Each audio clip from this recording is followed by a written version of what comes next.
Mic check. Isaac, mic check. You see, I'm a matter. We need to fix. We need to fix the bath. Okay. Was it over my own tail? Can I one eye? I go a door now. Yeah, what we ran off. Yeah. No, not too much. Yeah. Now, I got a Botswana life. I want it. Shop. It was too.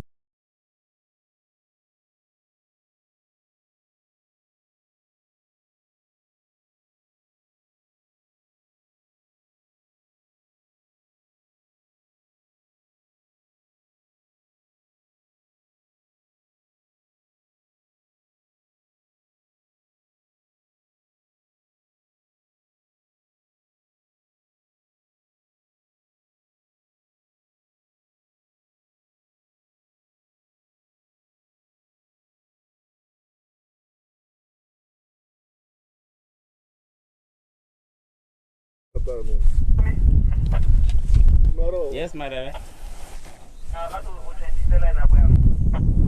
Nyara.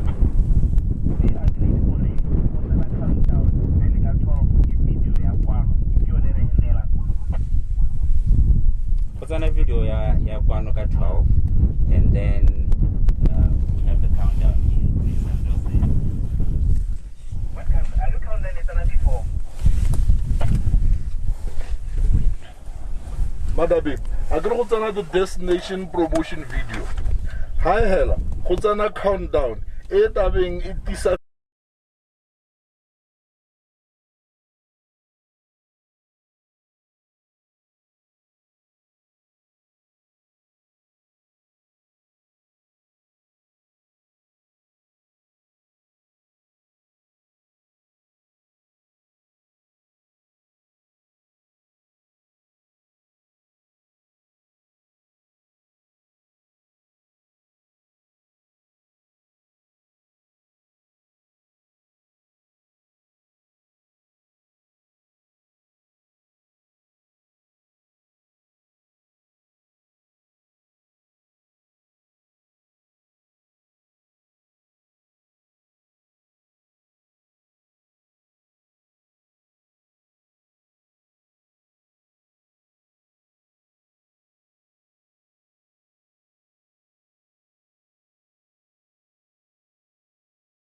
Botswana Live.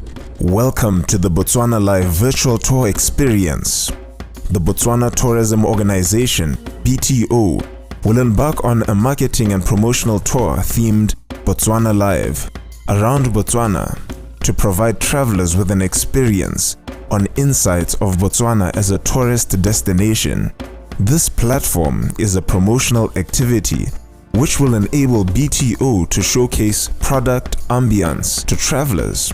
The live tour is aimed at promoting tourism growth in Botswana, to promote sustainable tourism products and services, and to increase awareness of the diverse product offering. It has also presented an opportunity to effectively package Botswana with the purpose to capture, inspire, and entice travelers, as well as ensuring the destination's presence on the global space.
Botswana Live.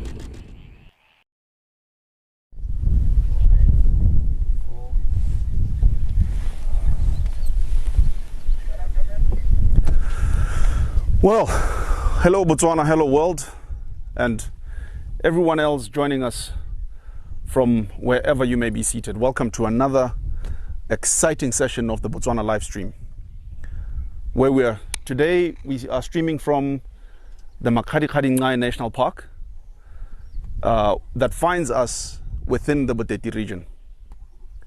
Now, if you look around, don't let these dry, barren look deceive you into thinking that there is nothing here. Nothing could be far from the truth.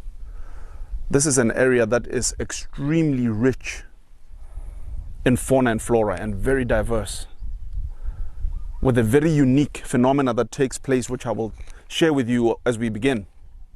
From where I stand, we've got some of the largest salt pans, sort of to the east of us or to the northeast of us here. We've got a great landscape or a landmark called the Lukubu Island, which is behind me here. The Buteti region is home to part of, or what makes the Okavango Delta, finishing off into an area called Lake Khao, also behind us here.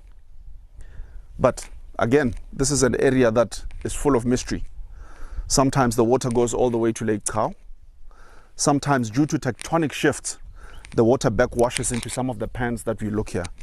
So there is always something new happening. Remember, we are live. Remember that we've got a live chat box for all your inquiries and your questions. Visit our Facebook page for any questions, any inquiries, to learn more about this area that we're in. Today we're going to be going on a game drive with someone who has knowledge and knows this area like the back of his hand. We're going to go meet Isaac, and he will explain a lot further of where we are, what we're going to do, and we're going to take this little game drive with Isaac. Let's meet Isaac.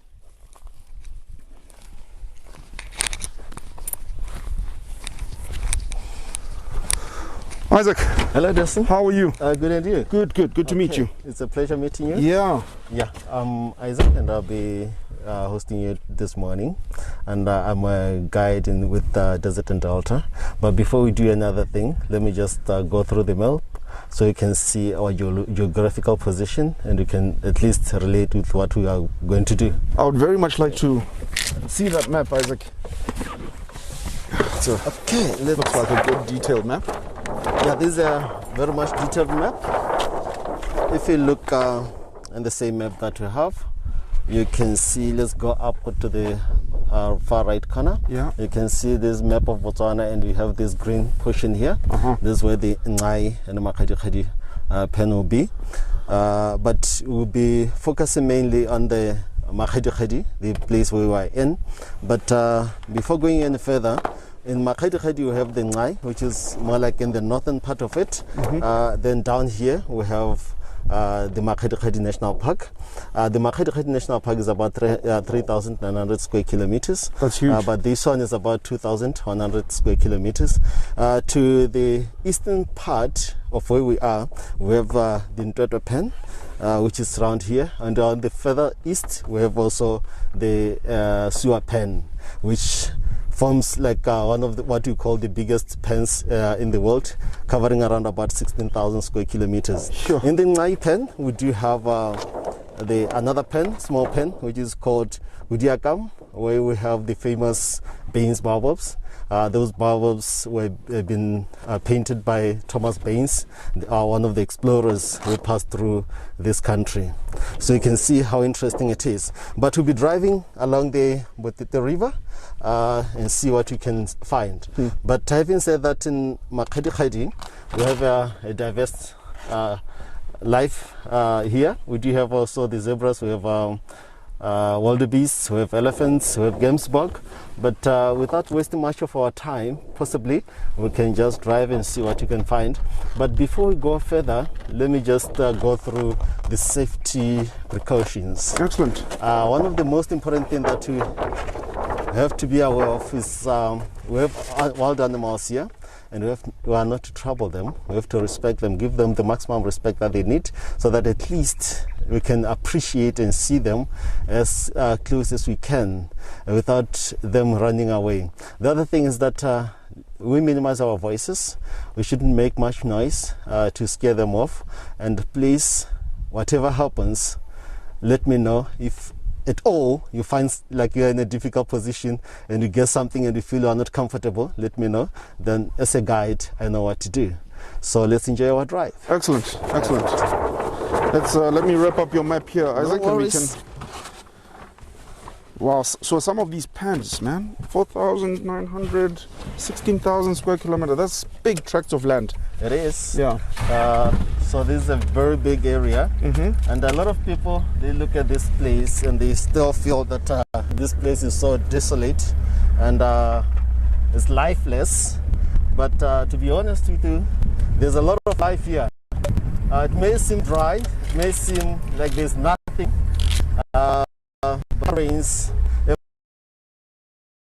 like we may see also the trees, leafless trees that you see, but these trees, as soon as the rain comes, they will be green.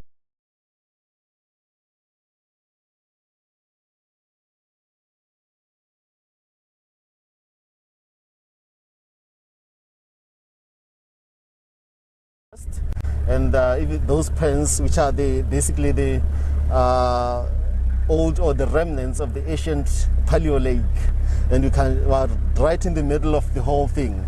Wow. But we'll talk more about that so that at least you can get to understand where we are and what is happening here. Yeah. But also this area, in the olden days, it used to be part of the ancient lake, which started drying up 10,000 years ago. And you can see when it started drying up, we had the only thing that remained, which is like the stand, or rather the ancient lake, which only remained the salt pans, which are due to the evaporation that took place those many years.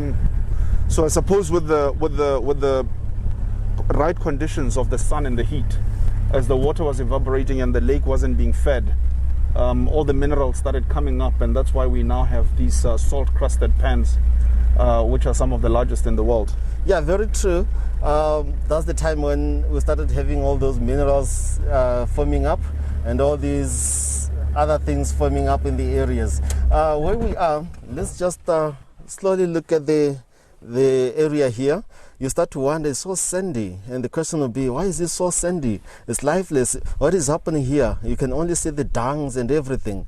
This is the movement of animals here as they move around to and fro. They like literally wear away the grasses in the area. But it doesn't mean that this area will not grow grass, but it will still grow grass.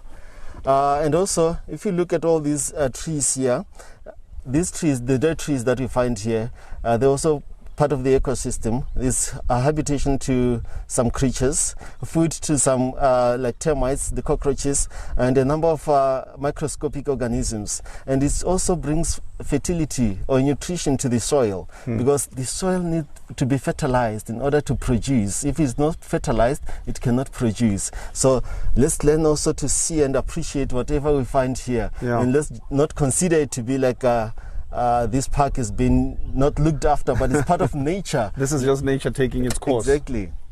So let's continue.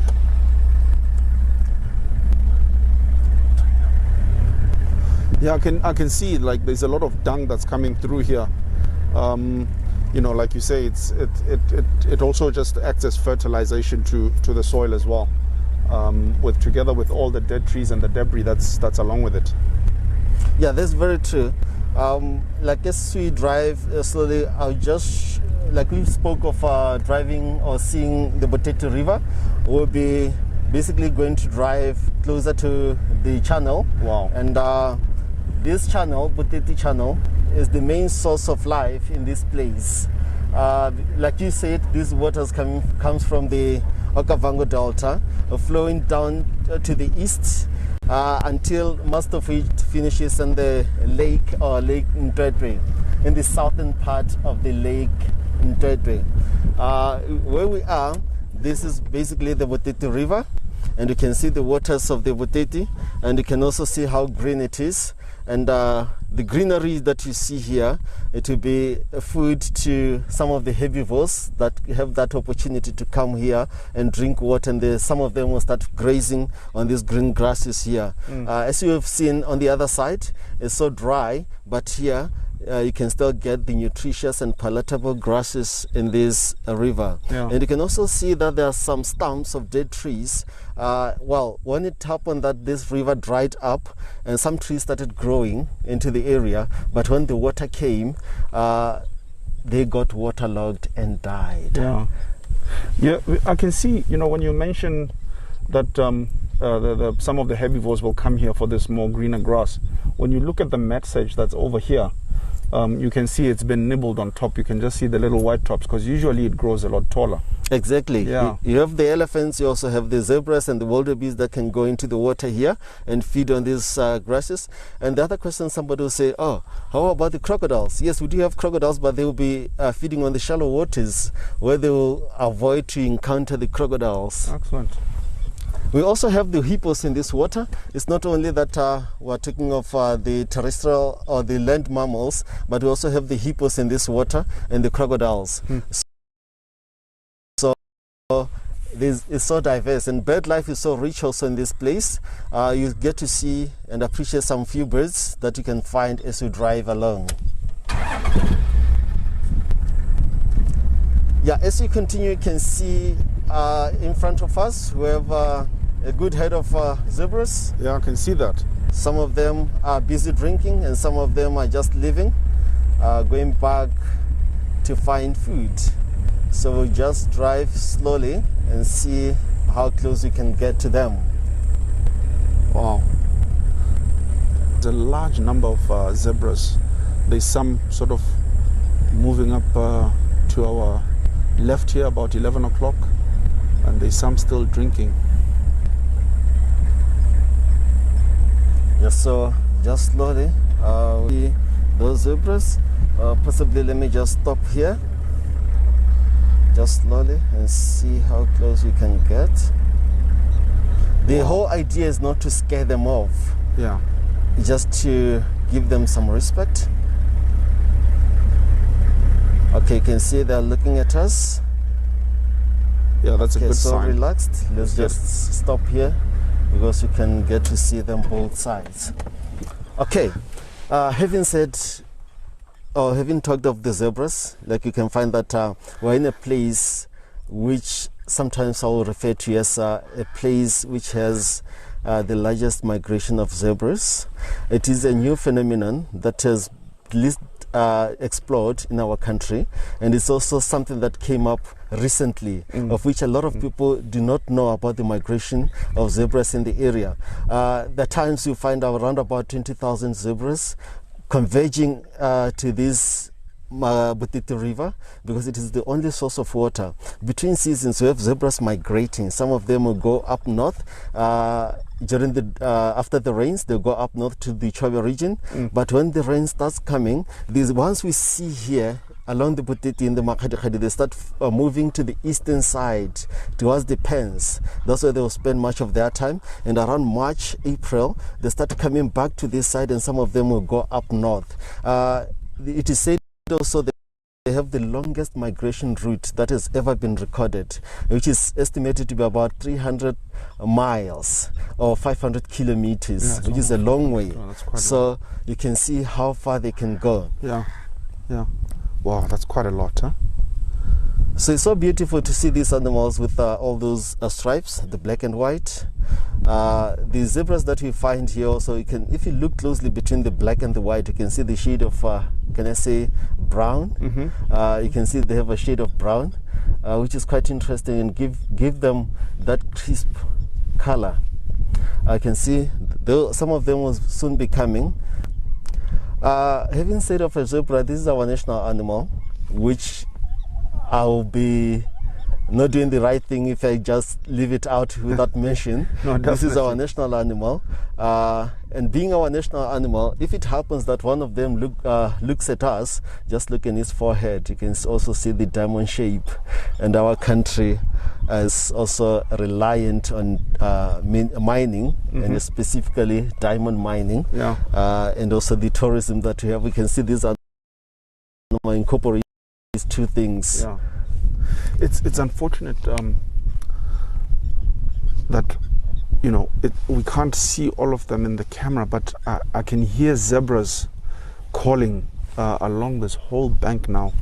I don't know if you can catch us out there, or if you can hear that sound. But when we get closer, we'll be able to stop, and maybe so that you get to experience that sound of the zebras calling. And we're looking at them now, Isaac. There's some that are still coming down to drink, while others are going. So, yeah, it's very true. They come and go, because this is the time of the day when it warms up. They try to come down to find water before they can go and find food. You may get to see them as many as there are here. Then you start to wonder, how do they associate with each other? How do they live? But you find that there's a stallion with his harem. The stallion and the harem will always keep his harem together. But when they come to the waters like this, they can just meet different herds. They can meet and come together, just like the time when they migrate, and they go together as one unit. Really rely on numbers, because they feel safety is in numbers. Because if they move solitarily, they tend to be preyed to by the predators, especially the lions, sometimes even the leopards for the fowls, and also the cheetahs. They can also kill the fowls. So they tend to move in groups. And that's the time of the year that when they move and when they run away from danger, they start throwing dust in the air. And that dust they throw in the air also plays like a deterrent, or it confuses the predators that will try to pursue them. Yeah. And also, if you look at them like those ones in front of us, you can see if they just clump together, you can see that you cannot even make a border of each zebra. Can't. You can't. I mean, that it's almost like those lines are moving like this. You know, you can't see where one zebra is from the next. So interesting. Let's just wait a little bit. You can see some are coming down.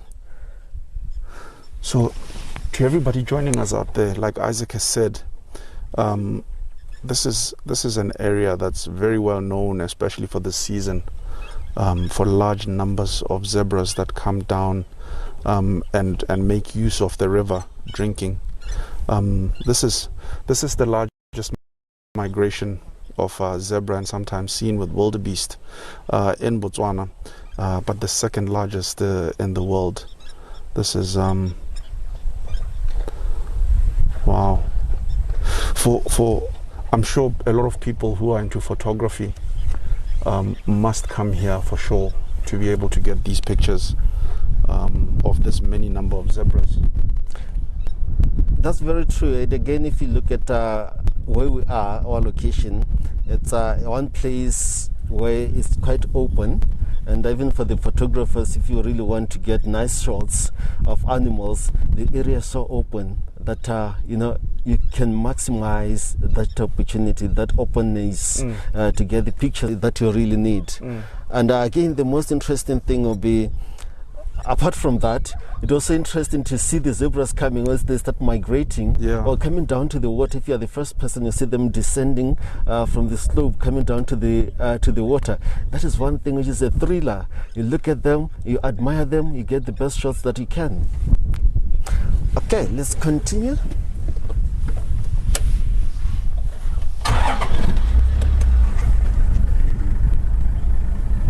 So we try to pass slowly, bearing in mind that we really do not want to disturb them and to scare them off, but we just do it so slowly. But before we can go further, let's quickly look at some of the things that are quite interesting in this place. If we look far over there, if you look far over there, you can see we have few tree species. Those are the palms, which some zebras are literally passing through. Those palms are here.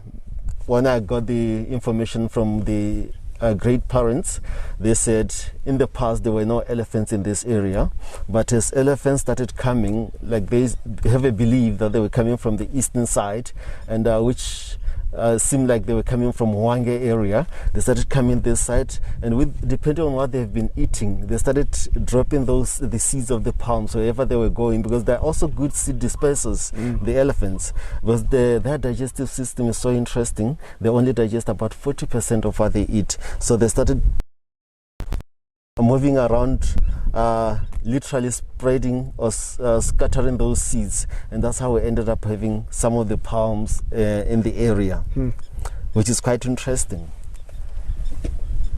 I noticed this tree here, it looks dead, but it's quite smooth on the side, like it's being rubbed on. Yeah, it's true. The tree that we have here closest to us, that is the camp which died, but you look at it closely, you find that the trunk is so smooth.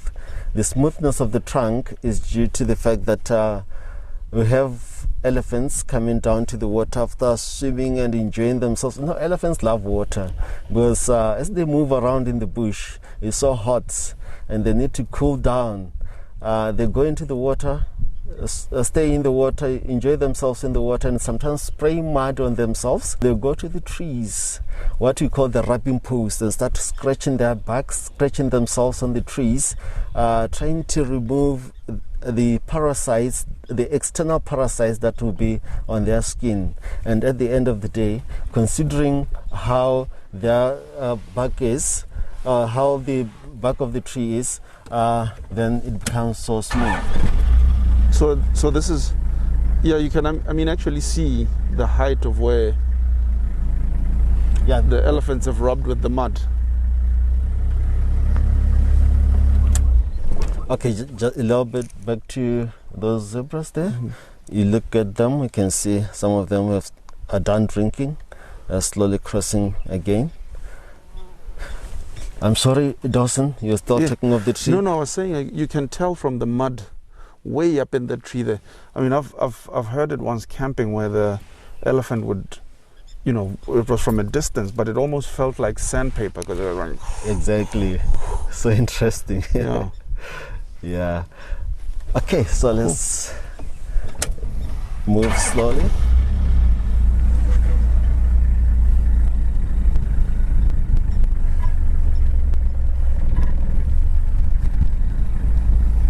Yeah. Okay, there's something that you have to,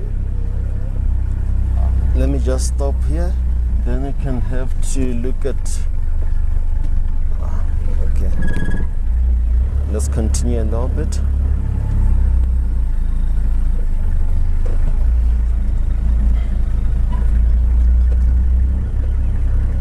So I noticed that as we approach, they move towards the forest. There we go. Yeah, they just move slowly, and still they will come back to drink. Yeah. Some of them, those which are still up there, let's just leave them, and definitely they'll still come back to find some water. So as slowly as we're moving and trying to be as quiet as we can, the zebras feel a lot safer when they're in a terrain that they're comfortable with or they habituate. That's quite a few birds there, isn't it? Yeah. Like we said, we do have a number of birds. This is a bird-rich area. They've just taken off. They just took off, but the white birds that you might have seen, those are the little egrets. And also we had the starlings, the wattle starlings. There are about 4 of them. They just took off. But I'll show you some of the birds. I'm sure that you can plenty find more birds, in the area.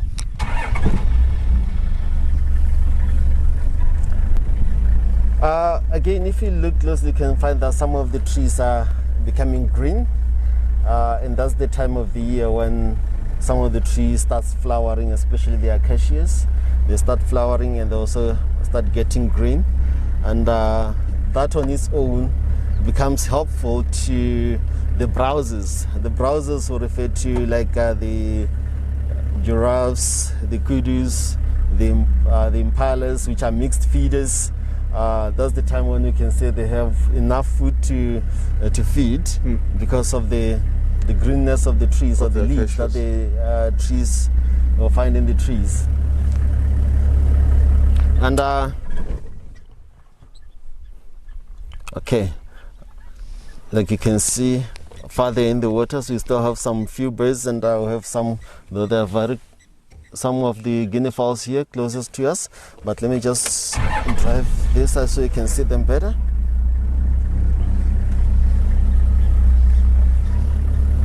Yeah, we have the guinea fowls. Those are what we call the helmeted guinea fowls. Helmeted guinea fowls are common guinea fowl that we have in our country. Though we have two species, the helmeted and the crested, but only the crested that you will find in the far northern part of the country, along Zimbabwean border in the area there. But the common one is the helmeted because of his bony casque that you see on top of his head. Like you can see, they're busy looking for food. Sometimes you see them scratching the dungs, looking for the leftovers or whatever is undigested from the elephant dung. Interesting colorations. It is. It's got a grey there with white spots and a blue head. So these birds, whenever they see danger, most of the time they tend to trust their legs than their wings. They only take off, or they only fly off when they feel okay, now they cannot outrun whatever is coming after them. So interesting to see how they do it. Yeah. Okay, let's continue.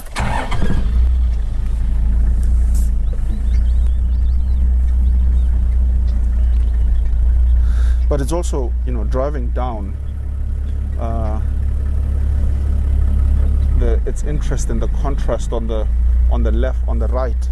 There's this shimmer of blue from the water and the green from the grass in the water. But then when you look to the left, it becomes very dry and very brown and still in those winter sort of colors. Yeah, that contrast is so vivid, and it's so interesting because you see the transition from the river and also to the grey, cotton grey soil. Yeah. So beautiful. If you look again furthest to on the other side of the channel or Butete River, you can see those zebras there. Another large head of zebra there. Large head of zebras. Yeah. Busy grazing in the greeneries, like we said earlier. Yeah. You can see they're busy grazing on these greenery grasses over in the channel. That is also one of the pull factors, apart from the waters. That's also a pull factor because they need nutritious food. Sometimes it's only, sometimes you can find them with the wildebeests, but what I see so far is only the zebras, and the wildebeests are not there. The other thing I have to explain was oftentimes people know and they believe that whenever you see the zebras, you see the wildebeests. Yeah. There's that association between the wildebeests and the zebras. If you look at the zebras, they are more like bulky grazers. They feed on the top part of the grasses.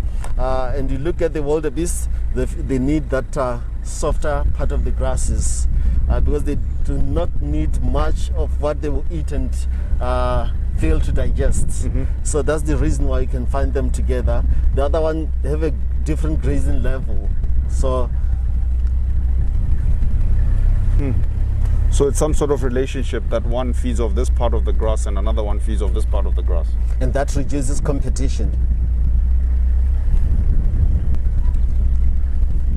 The other thing, like we have seen most of those trees without leaves, and let's really consider the place where we find ourselves in, so hot and dry, so that there will be, the atmosphere is so thirsty, and it is through the tree leaves that the trees will lose their moist, or the waters that they suck from the ground. So the bigger the leaf surface, the more water a plant will lose. So we find that the trees that are getting green currently, they have a small surface of the leaf, and of which it will make them to lose less water.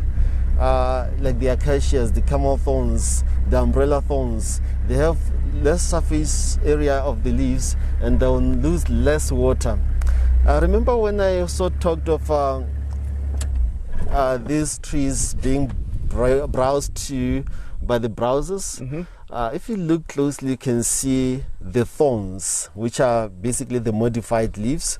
Those thorns act as a deterrent from the browsers because it will prevent the tree from being overbrowsed.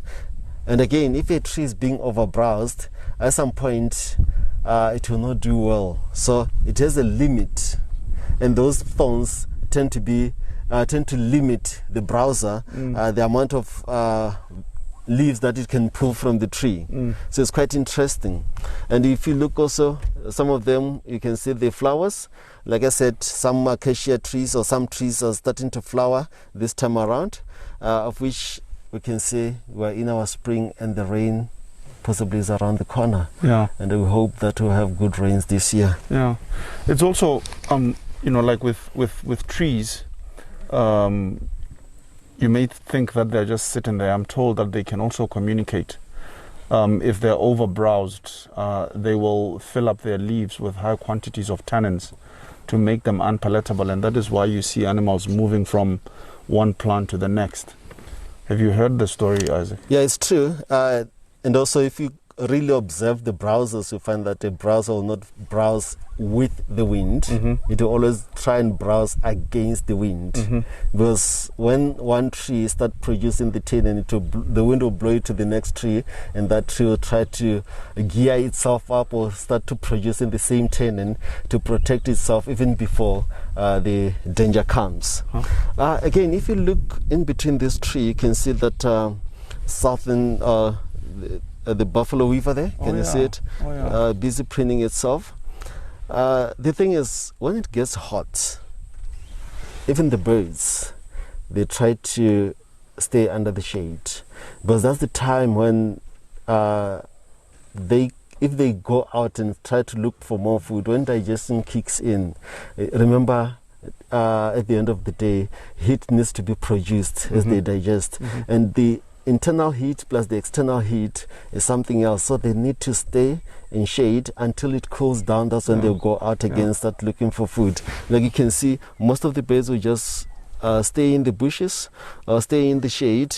Sometimes they'll open their wings to try and perspire and just relax there for some time until it cools down before they can start looking for food. Yeah, that's the buffalo weaver, red-billed buffalo weaver. It's quite an interesting bird, this bird as well. That the tree it's sitting in is one of the major trees, or one of the predominant trees, where it gathers the dead branches and makes its nest out of, which is quite big and almost looks untidy. But there's quite a few of them that live in there. It's true. And a lot of people, and it's so safe that even the snakes, when they cannot easily go up in the nest because of those thorns. And it's quite clever, actually. It's quite clever. It's like they've been there for some time, and they've known how to prevent or to protect themselves from whatever will be a threat to their chicks or nests or eggs. And it's usually sort of one male to a few females. To a few females. Yeah. Okay.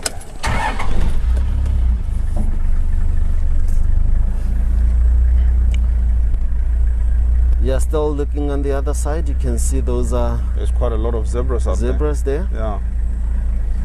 So relaxed, enjoying themselves. Wow.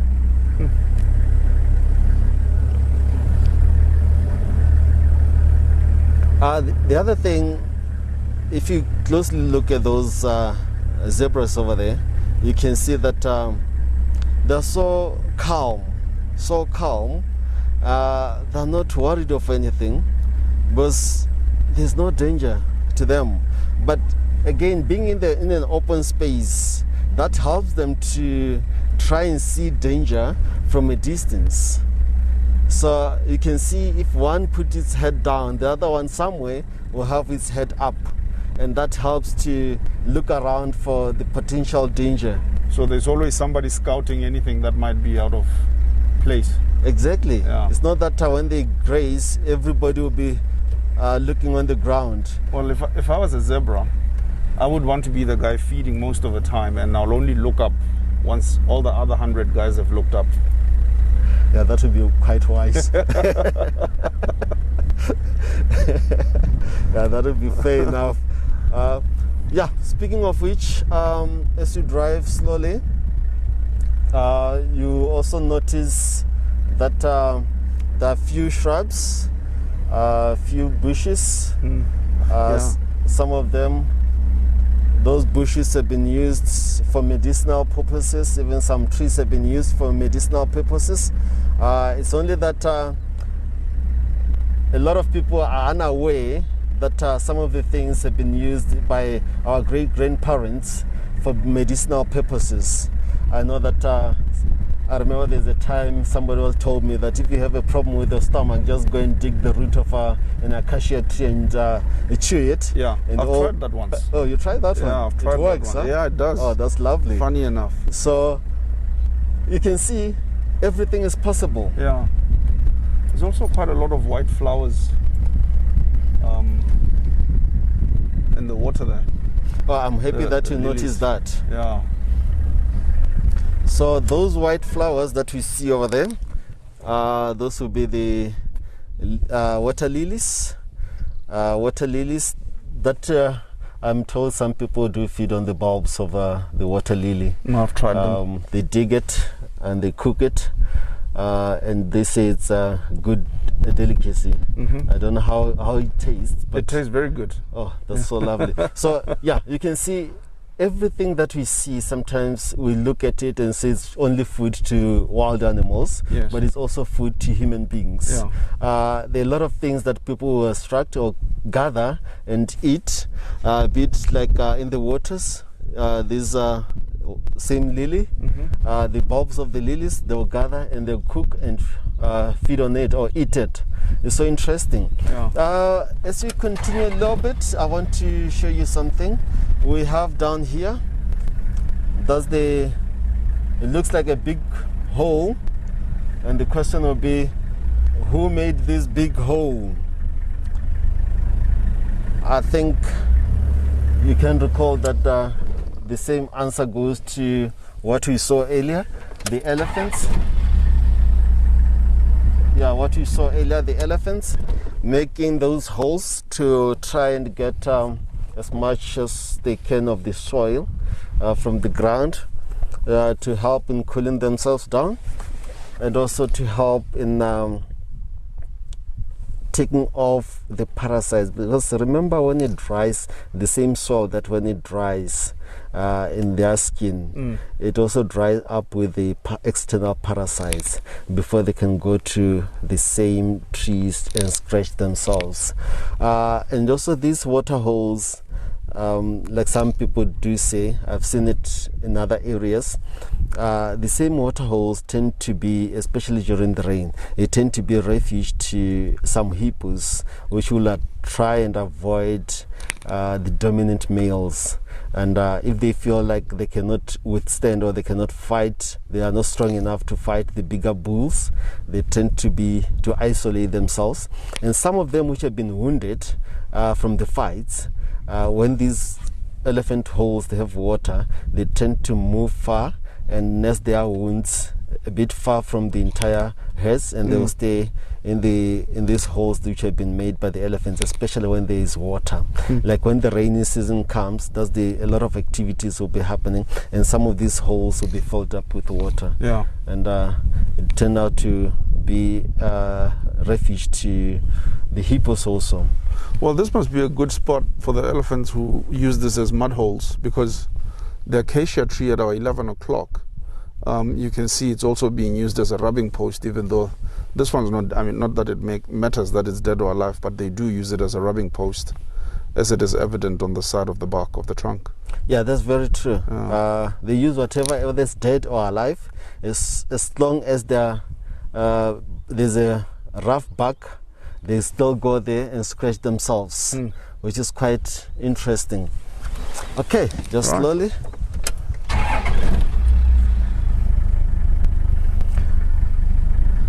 If we look on our right here, you can see there's a blacksmith lapwing.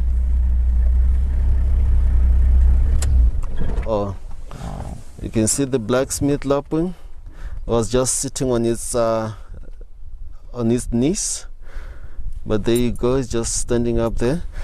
This bird is said to be called the blacksmith lapwing because of the call that it makes. They say it makes a very harsh, sharp call, like a blacksmith hitting metal on the anvil. Yeah. So that's why it's being associated with the blacksmith.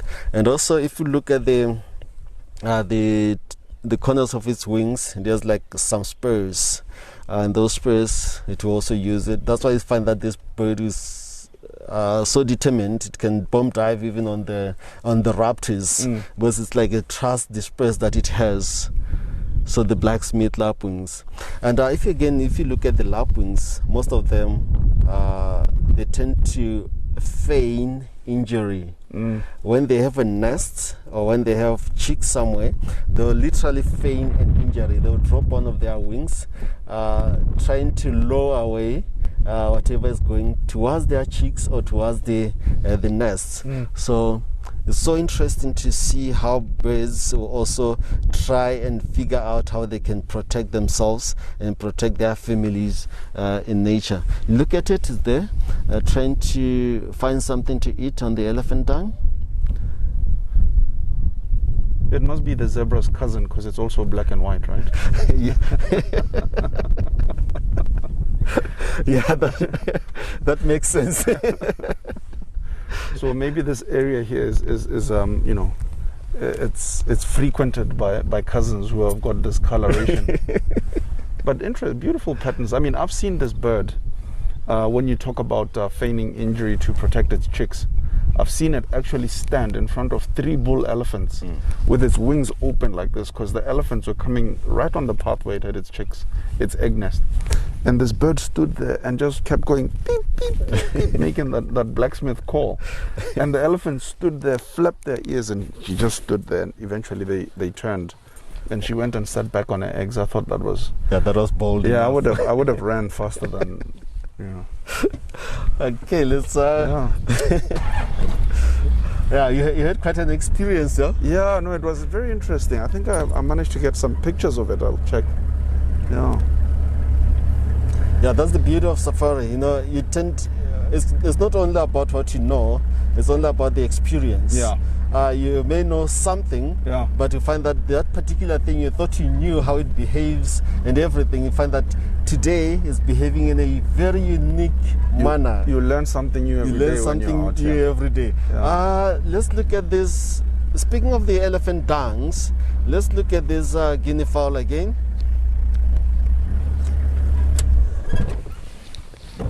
Can you see that? Literally scratching the elephant dung.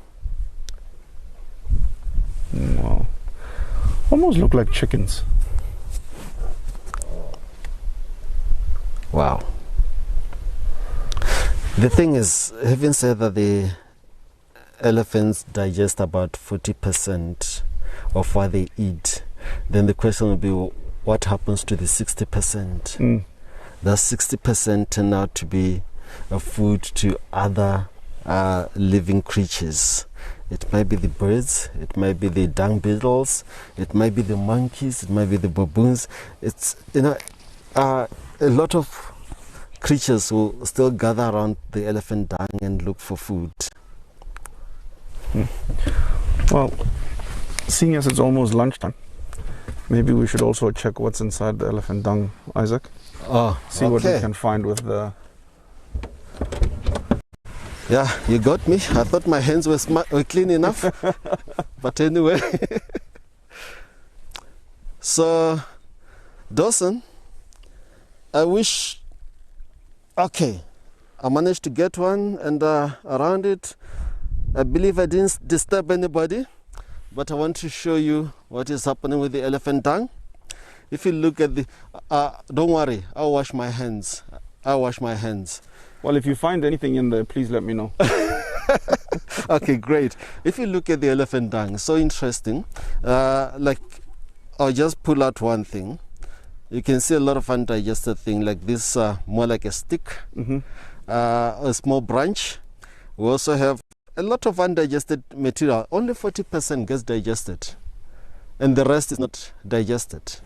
So this is how an elephant dung will look like. An elephant will eat round about over 150 kilograms in a day, depending on its size. They say that it eats about 4 to 7% of its body weight. 4 to 7%. So you can make your calculation. If it's an elephant weighs around about 4,000 kilograms, then we can say to eat around about 150 kilograms in a day. So Wow. that is a lot, because this elephants are made to eat a lot, and their purpose in the ecosystem. The other person who may ask, what is their role in the ecosystem? Is basically to try and create pathways or passage for other animals, especially in thickets where other animals like the buffaloes and the antelopes cannot penetrate. So these guys, being called pechidins or thick-skinned animals, they have that chance to go through the thick areas. That's the reason why they have to eat even the thick branches of the trees. They have to eat a lot in order to continuously create the pathways. And this will be food to some dung beetles. They go in here and feed on this elephant dung. So that's it. Very interesting. There's a lot to learn about dung. There is a lot to learn about the dung. Sometimes you just look at it and feel like, okay, there's nothing much, but there's always life in everything. Let's drive further and see what you can find. I can see, like, we have an elephant or a few elephants. Haven't talked of the elephant dung, so they felt like, okay, they have to come and visit us because of the elephant dung that we are holding.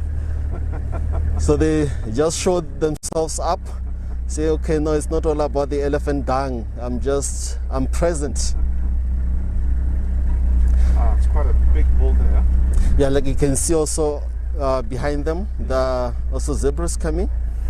But also in front of us again, there's more. Yeah, there are more zebras. Okay, we'll try and find a better spot to stop to view those elephants. Yeah. But ahead of us, you see those zebras, and you can also see the vultures flying up there if you can. A few vultures flying or cycling. Directly in front of us. Yes. Just quickly, when you look at those vultures are quite big birds, and they tend to fly with the thermals. Thermaling, we call it thermaling. Flying with the thermals, it means they spend less energy to fly, and less energy in the sense that they will flip their wings less, which would take much of their energy. So when it heats up like it is hot now, they start cycling, moving from one thermal to another. And the vultures that we saw cycling, those would be mainly the white-backed vultures, because white-backed vultures in Botswana, there are so many. Though we have other vultures, like in this area where we are in the Makgadikgadi, we also have the white-backed vultures. We have the lappet-faced, thank you, and we also have the hooded vulture. Those are the vultures you can find in this area, common vultures you can find in this area. So the white-backed vultures being many of the three. So as it heats up and that hot air starts to rise, they literally, as you say, they thermal in that hot air. Yes. That helps to carry them up. Yes.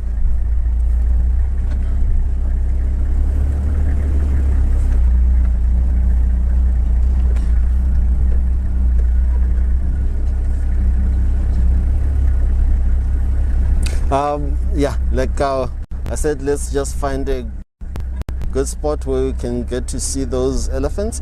We'll literally stop here and have a good view of the elephants.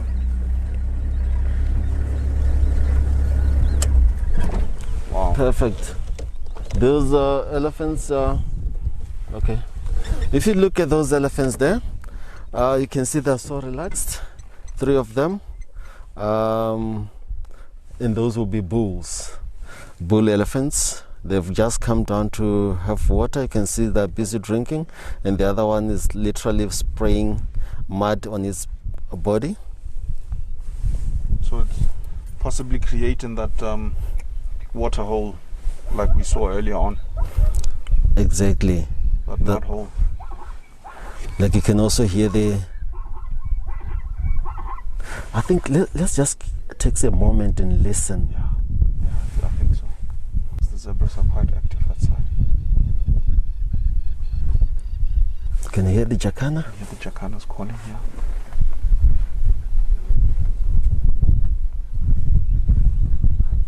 And the lapwing.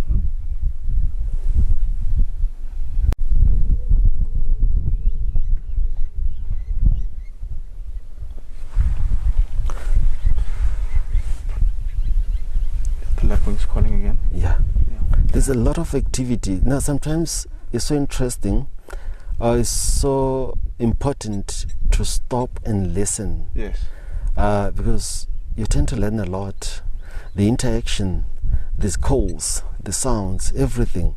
You tend to learn a lot and hear a lot of what is happening around you. Like you can hear the zebras, you can also hear the elephants trying to mix water with mud. You can see the zebras actually feeding off that grass in the water. Like in my home village, when an animal feeds off the river like that, of the vegetation that's in the river, wombola. Oh, yeah, wombola. Yeah, wombola. So, yeah, wombola honean. Is it wombling? Oh, that's a new word, Isaac. You can keep it. Now I've added to my vocabulary. So when you see those zebras there, they're wombling. Oh wow, that's interesting. Yeah. So like you can see that elephant, the lone elephant there. If you look at it closely, you can see how it throws mud on his back. Yeah. Look at that, covering itself with mud. The other interesting thing is that since elephants cannot sweat, they use the back part of their ears. If you look closely at the back part of their ears, you can see a lot of blood vessels behind it. And the movement of the ear flaps is literally to try and cool down. It's like a fan trying to cool down. And oftentimes people will see an elephant shaking its ears and they'll say, oh, this elephant is so cross about me. And they think of a lot of things. It's not cross, it's only that it's cooling down. Yeah. It's fanning itself to cool down. There goes that sound again. Yeah. But it's what's also interesting, just being out here. You know, it's the different smells that come every time the wind blows. You know, from the zebras that frequent this place, every once in a while you get a hint of a stable, a horse stable. You know, the sage bushes wafts in through, and then the lily smell from the river as well. You know, one of my favorite things, Isaac, is when I drive home to my hometown, and when you come and you get that burst of wild sage coming through with the sun. It's a memory that always stays in my head and makes me think of home all the time. Yeah, that's lovely. So, you know, in the bush, speaking of the sage, you also have the wild basil. Yeah. The smell of the wild basil in the bush is so interesting, and you know, you can really appreciate and love being in the bush. It's like it's soul soothing. Yeah. Yeah, you can see some of the elephants are just relaxed there, Yeah. possibly from walking a long distance. Yeah, they look very chilled.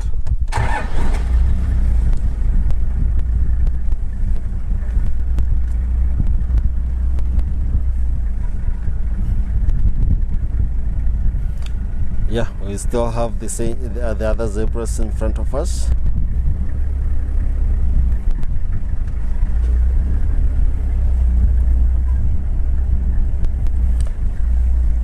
You can see there's a lot of activity in the area, a lot of activity. So that you fail to know where to look. You look to your right, you look to your left, you look in front of you. There's a lot of activity. Later your eyes will seem like confused. You never know where to look.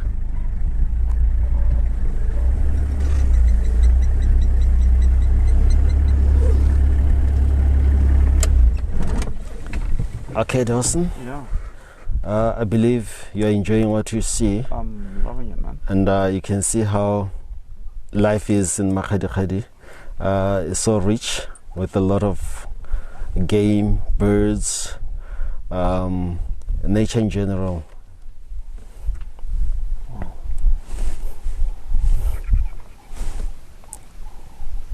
So remind me again, what's the estimated number of zebras that flow through here? Yeah, he said that we have around about 20,000 zebras migrating twice in a year, moving to and from this area. So, which is a lot. And said, is this the second biggest migration in Africa? And in Southern Africa, it is the largest migration.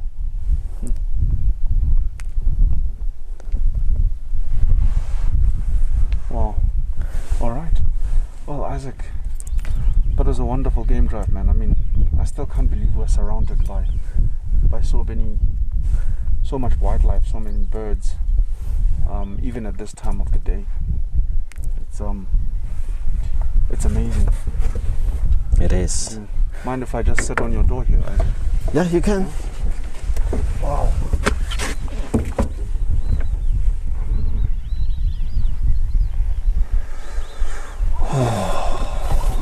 You can hear the white-faced whistling ducks. Yeah. Well, folks, to everybody who joined us on our game drive today with this walking encyclopedia gentleman called Isaac. Thank you once again, Isaac. That was beautiful. You're welcome, sir. Remember, we were screening live in the Makgadikgadi National Park, specifically in the region of the Boteti, where we stand today, or right now, by the banks of the Boteti River, which is just a fraction of what it can be. If you look behind me, you can see the banks quite high. I can't help but looking at these large acacias and leadwoods that are still standing. Look at the elephants that are walking through now, these gentle giants. I can't help but feel awed and curious as to what mysteries could these big giants standing like sentinels along the river help us to solve. What secrets do they hold? What have they witnessed unfold while standing here? Remember to join us on our next session as we enter the Central Kalahari Game Reserve. Remember that Botswana is open and welcoming. All COVID protocols are observed and are enforced. And for any inquiries, any questions, please refer to our social media platforms and we shall get back to you. Remember, we're streaming live at www.botswanalive.co.bw. This is Dawson signing off.